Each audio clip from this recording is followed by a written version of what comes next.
Hello दोस्तों, नमस्कार। मैं प्रिंस और आप देख रहे हैं स्कोर मोर।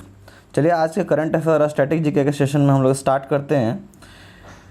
पहला क्वेश्चन हमारा, NTPC REL गुजरात के कच्छ के रण में भारत का सबसे बड़ा सोलर पावर प्लांट जो है वो स्थापित करने जा रहा है। 4750 मेगावाट का यह पावर प्लांट होगा। NTPC की बात करें तो NTPC की स्थापना हुई थी दोस्तों 1975 में और इसके CMD अभी हैं गुरदीप सिंह और इसका मुख्यालय आपको मिल जाएगा न्यू दिल्ली में। बात करते हैं, NCRTC ने रेल परिसंपत्तियों को प्रबंधन के लिए iDRIMS प्रणाली लागू की है। ये iDRIMS प्रणाली क्या है? तो इसका उपयोग जो होता है ना, डेटा हैंडलिंग में किया जाता है, ठीक है, जिसकी सहायता से जो यात्री होंगे उनको सुविधा करने में आसानी मतलब यात्रा करने में यात्रियों को सुविधा महसूस होगी, ठीक है। iDRIMS का उपयोग भारतीय रेलवे में रीजनल रैपिड ट्रांजिट सिस्टम, जिसको हम लोग बोलते हैं RRTS, ट्रेनों के स्वचालित टिकट संग्रह प्रणाली और अन्य इलेक्ट्रॉनिक बुनियादी ढांचों के सुरक्षा मानकों के सुधार के लिए किया जा रहा है। चलिए हम लोग अगला क्वेश्चन देखते हैं। 2030 तक प्रकृति के प्रबंधन के लिए एक नया वैश्विक ढांचा तीसरा ACB 2020 साइन किया गया। ये क्या था? तो आसियान जो देश हैं उन लोगों ने एक कॉन्फ्रेंस किया था। उस कॉन्फ्रेंस का थीम क्या था? द टुवर्ड्स 2050 यानी towards 2050 living in harmony with nature, ये इसका थीम रहा था।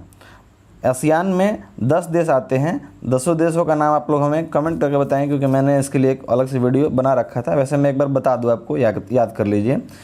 Brunei, Cambodia, Indonesia, Laos, Malaysia, Myanmar, Philippines, Singapore, Thailand, Vietnam, ये 10 देश हैं इसमें, ठीक है। आसियान जो है वो पृथ्वी क्षेत्र के 3% भूमि पर कब्जा करता है। इसकी स्थापना हुई थी 1967 में। मुख्यालय इसका जकार्ता में है, इंडोनेशिया में। बढ़ते हैं अगले क्वेश्चन की ओर। विदेश मंत्री S जयशंकर ने रूस और जॉर्जिया का यात्रा किया है। तो बात करते हैं, रसिया की राजधानी कहाँ है? मॉस्को। और रूस जो है ये एशिया और यूरोप, इन दोनों कंट्री में इसका क्या कह सकते हैं, फैलाव है। और इसकी राजधानी है मॉस्को, वो पड़ा था आपका यूरोप में। और बात करते हैं जॉर्जिया की राजधानी होती है तिब्लिस।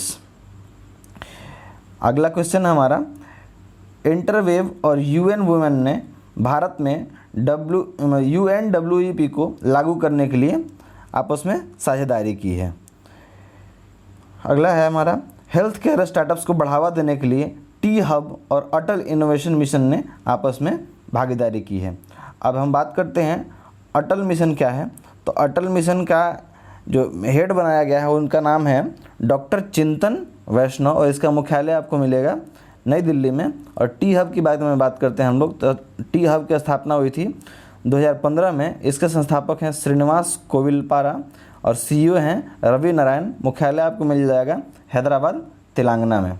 अगला क्वेश्चन हमारा, NMDC बोर्ड ने NMDC स्टील के डीमर्जर को मंजूरी दे दी है।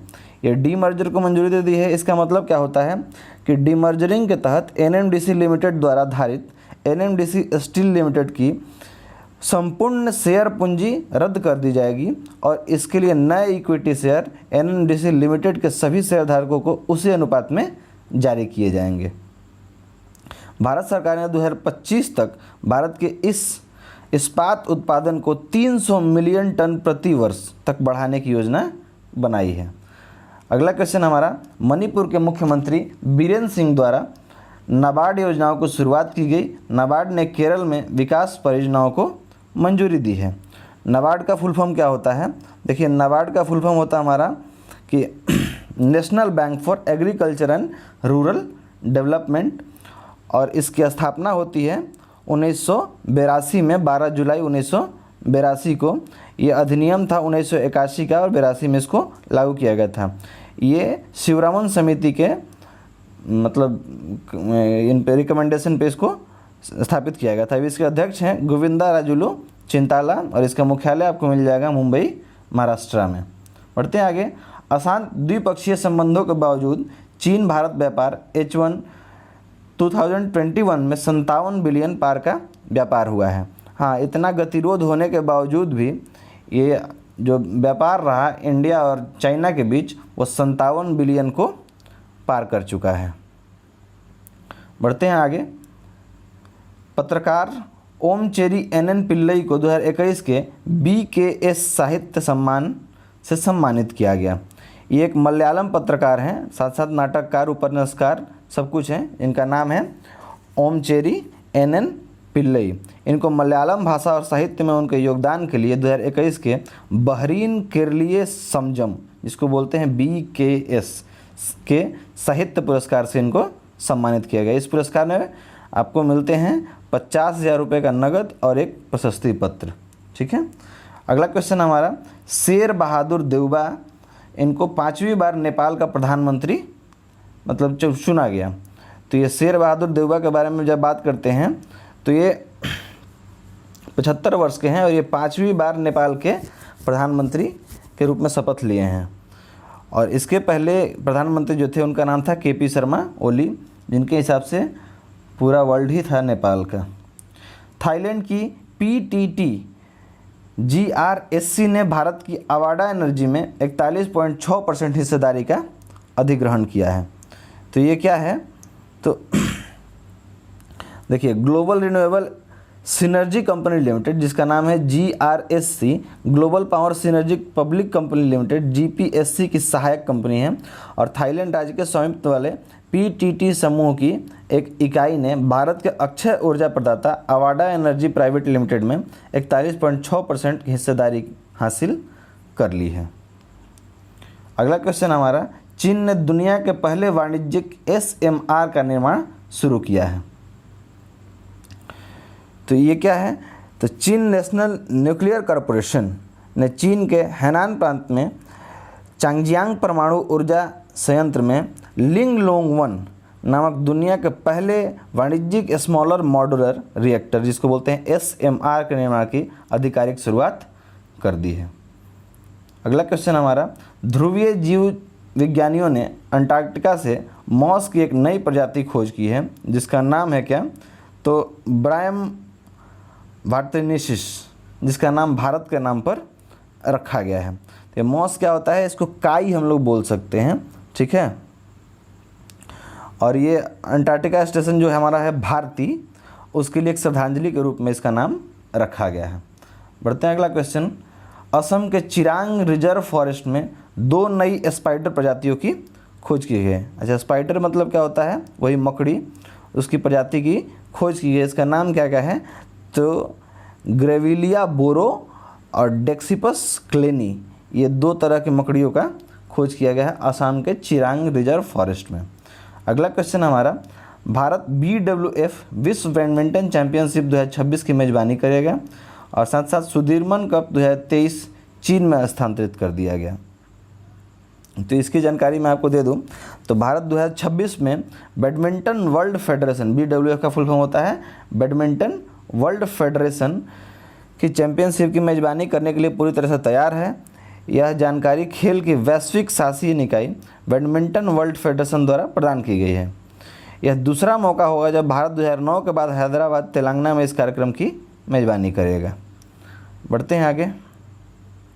अच्छा, ये जो इंटरनेशनल बैडमिंटन फेडरेशन है, इसकी स्थापना कब हुई थी, तो इसकी स्थापना हुई थी 1934 में और इसका मुख्यालय है कुलालमपुर, मलेशिया में। बहुत लोगों को मैंने क्विज में देखा था, ये गलती किए थे, तो याद कर लीजिएगा कि वर्ल्ड बैडमिंटन मतलब इंटरनेशनल बैडमिंटन फेडरेशन जो है, इसका मुख्यालय आपको कुलालमपुर, मलेशिया में मिलेगा। मलेशिया की राजधानी है कुलालमपुर। बाबर आजम 14वां ODI शतक बनाने वाले सबसे तेज क्रिकेटर बने हैं। तो बाबर आजम के बारे में जब बात करते हैं तो ये पाकिस्तान क्रिकेट टीम के कप्तान हैं और क्रिकेट के इतिहास में सबसे तेज 14 शतक बनाने वाले ये बल्लेबाज बन गए हैं। उन्होंने पाकिस्तान बनाम इंग्लैंड के एक दिवसीय श्रृंखला में अभी 81वीं पारी में यह उपलब्धि हासिल की है। इसके पहले दक्षिण अफ्रीका के हाशिम आमला, उन्होंने 84 पारियों में यह रिकॉर्ड बनाया था, इन्होंने 81 पारी में इसको बना दिया। और विशेष रूप से यदि जानना चाहते हैं आप, तो भारत के सचिन तेंदुलकर जिन्होंने 49 शतक लगाए थे, उनके पास सबसे अधिक शतक लगाने का रिकॉर्ड है। इसके बाद विराट कोहली 43।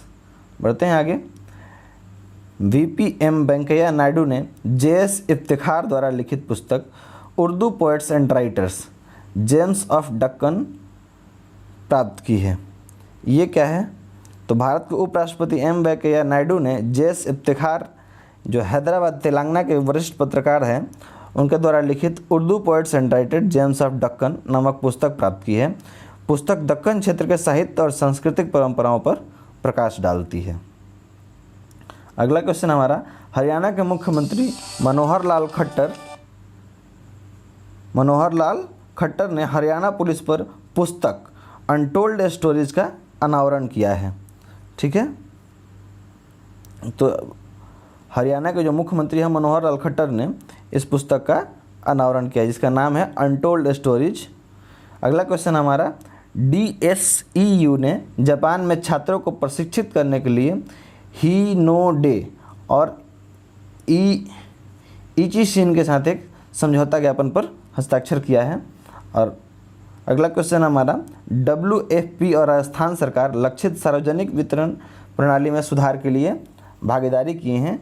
और लास्ट क्वेश्चन हमारा आज का, लद्दाख ने 2025 तक यूनियन टेरेटरी को जैविक बनाने के लिए सिक्किम के साथ एक समझौता ज्ञापन पर हस्ताक्षर किया है।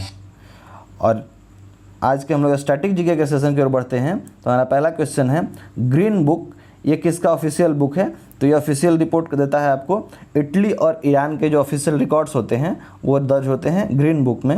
अगला हमारा है ब्लू बुक। ब्लू बुक में हमारा ऑफिशियल रिपोर्ट दर्ज होता है ब्रिटिश गवर्नमेंट का। अगला रिकॉर्ड है हमारा वाइट बुक।